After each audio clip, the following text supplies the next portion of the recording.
आज का पढ़ा लिखा आदिवासी युवक ज्ञान की तलाश में किताबों के पन्नों को पलटता है, ज्ञान पाने के लिए विश्वविद्यालयों की डिग्रियों का पीछा करता है। वो भूल गया है कि उसके पूर्वजों ने कभी किताबें नहीं पढ़ी, फिर भी वो ज्ञान के सबसे बड़े अध्येता थे। उन्होंने किताबों से नहीं, प्रकृति से सीखा था। धरती, आसमान, पेड़, नदियां, पशु पक्षी, हवा और अग्नि, ये उनके शिक्षक थे। हर बदलते मौसम से उन्होंने जीवन का पाठ सीखा। हर नदी, हर पेड़, हर चंद्रमा के चरण से उन्होंने विज्ञान और दर्शन समझा। तो फिर सवाल उठता है, हमारे रगों में उन्हीं पूर्वजों का खून दौड़ता है। वो ज्ञान का रास्ता छोड़कर केवल किताबों में क्यों उलझ गए? आज हम नाम के पीछे गोंड, ठाकुर, राज, सिदार, प्रधान, ध्रुव जैसे शब्द लिखते हैं, पर भूल जाते हैं कि असली पहचान तो हमारा गोत्र है। क्योंकि गोंड होना तो एक सांस्कृतिक समुदाय से जुड़ना है, लेकिन गोत्र हमें पूर्वजों की पीढ़ियों से जोड़ता है। गोत्र से ही पता चलता है कि हम किस मूल वंश से हैं, किस कुल से, किस प्रकृति तत्व से, किस देव से। ठाकुर लिख लेने से आप किसे ठाकुराई दिखा रहे हैं? आप राजपूत हैं क्या? या बाल काटने वाले ठाकुर? या फिर ब्राह्मण जाति से प्रभावित होकर आपने ठाकुर को अपनाया?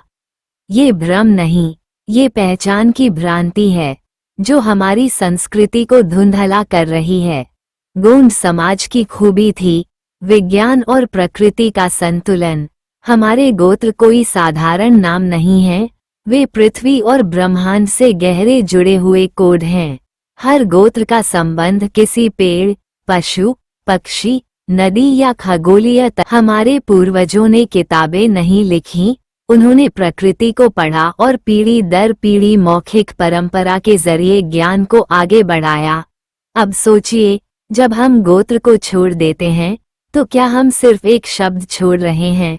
नहीं, हम अपने पूर्वजों की पूरी सांस्कृतिक परंपरा को ठुकरा रहे हैं। हम अपने ही वंश को अंधेरे में डाल रहे हैं।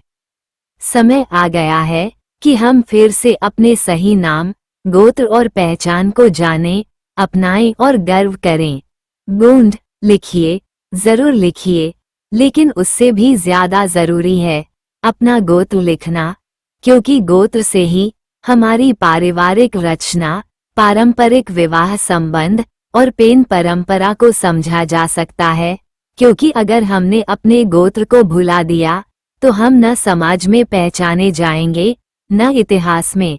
फिर हम सिर्फ एक संख्या बनकर रह जाएंगे जो जनगणना में गिना तो जाएगा, लेकिन उसकी पहचान खो चुकी। आइए अपने गोत्र को जानें, अपनी संस्कृति को समझें और गोंडवाना की उस प्राकृतिक पुस्तक को फिर से पढ़ना शुरू करें जिसे हमारे पूर्वजों ने कभी बंद ही नहीं किया था। छत्तीसगढ़ एक ऐसा प्रदेश जहां जमीन के नीचे खनिज है और जमीन के ऊपर संस्कृति का खजाना। यहाँ जंगल हैं, नदियां हैं, पहाड़ हैं और इन्हीं के बीच हजारों साल पुरानी एक जीवन शैली आज भी सांस ले रही है। आदिवासी जीवन शैली। ये राज्य केवल नक्शे पर नहीं, बल्कि गोंड, मुंडा, हल्बा, उरांव, कोरकू, बैगा जैसे समुदायों के दिलों में धड़कता है। लेकिन अफसोस, आज का आदिवासी युवा जो स्मार्टफोन चला रहा है, जो इंग्लिश बोल रहा है, जो शहर की चकाचौंध में खो रहा है, वो अपने ही इतिहास को भूल रहा है।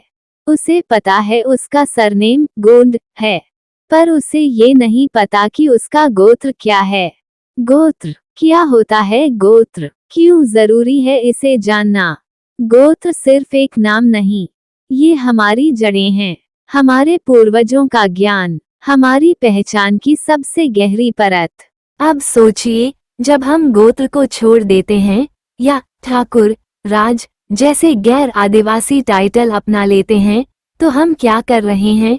हम अपनी पहचान को मिटा रहे हैं। आज का गोंड युवा भूल रहा है कि हमारा इतिहास स्कूल की किताबों में नहीं लिखा गया। हमारा इतिहास पेड़ों की छालों पर नहीं, बल्कि यादों, परंपराओं और गोत्रों में छिपा है। अगर हम गोत्र को नहीं समझेंगे, तो हम अपने समाज की वंश परंपरा, विवाह पद्धति और पेन संस्कृति को भी नहीं समझ पाएंगे। गोंडवाना की ये भूले हुए पन्ने।